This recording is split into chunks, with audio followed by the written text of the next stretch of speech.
that took a while.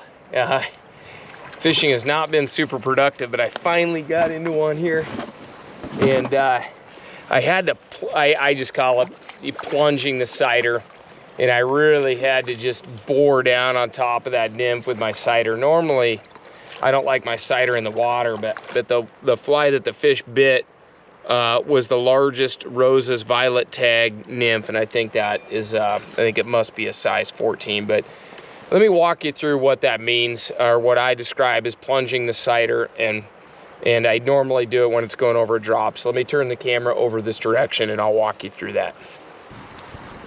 I've grown to really love European style nymphing, and not because you can catch a lot of fish. There's a lot of ways to catch a lot of fish if that's what you want to do, but one of the things that I think people don't understand, and I constantly hear people trash talking Euro nymphing, and I just know that they've not tried it, or maybe they haven't been successful at it and so they're bitter about it. But for a do-it-yourself wade fisherman and somebody who wants a really simple gear set, it's awesome. I mean, once you figure out and understand the gear, it's really great.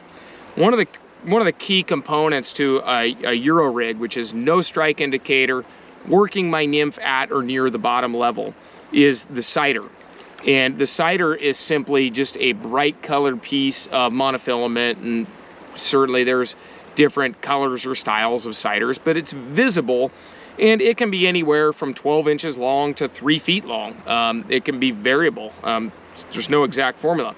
But the great thing about a sighter is it allows you to vary your depth. So while a bobber fisherman might be changing depths of the indicator constantly in order to get it right, or re-rigging and changing their tippet length, with Euro nymphing, you can fish shallow water, you can fish deep water, and you can fish a lot of it in between without changing your setup at all, because you have the sighter system that allows you to raise and dip and alter your depth fishing, which is great. I love, I'm near my home, on my home river, the Yakima. I am in an area called the Farmlands, about 10 minutes from my house, and one of the other staffers and I were just out fun fishing today and going for a hike, and it's near my home, my own backyard. And I don't want to be bogged down with a whole bunch of tackle baloney. I just want to go out and go fishing with me and my dog.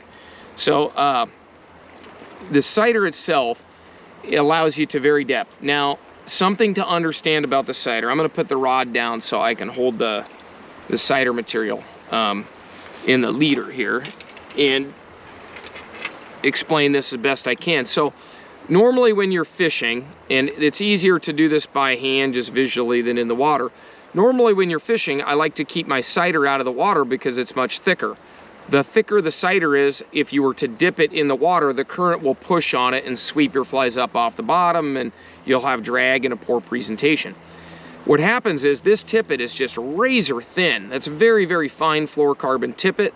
As you get more advanced, you'll learn to appreciate and actually enjoy fishing lighter tippet. This is 6X, and I like 6X because I can feel every little tick, because it's so thin it can slice right through the current. So lighter tippet actually gives you a lot more touch and feel and finesse. It's more effective, not because the fish can see it less, it's because it gives you a faster rate of sink. It's really fun to fish, fun to cast. I actually, like I said, as you get better, you'll enjoy that more. When you fish this though, we don't want to put the sighter in the water typically. Really thin sighter you can put in the water. I personally like thick sighters because they're easier to see.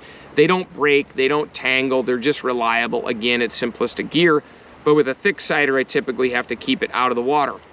Now, in this situation out here, I have something happening where there's a distinct drop off out here. Up here, it's 3 or 4 feet deep.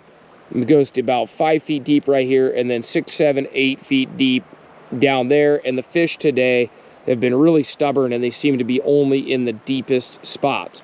So what happens is if I throw up here and I fish in 3, 4, I can fish 3 feet of water with my sighter way up. I can dip a little bit and stay on the bottom in 4 or 5. But when I get down here, I'm forced to drop my sighter into the water. And I have a term that I like to use, and I call it plunging the sighter. Especially when I'm mentoring or teaching people who are a little bit more advanced and you have the basics.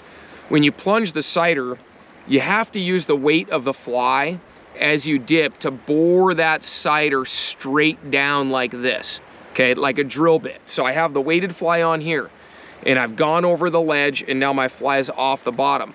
I need to take that and I need to let that sighter drop straight down like that right there. And that's called plunging the sighter. And it works very, very well.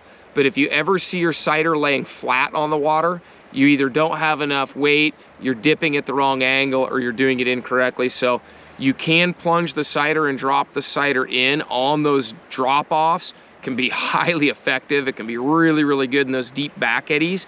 And then you can even twitch and retrieve and do a lot of other things with a Euro rod that you could not do with a strike indicator. But plunging the sighter, make that thing go straight down, just like a drill bit, bore all the way down right to where those fish are laying.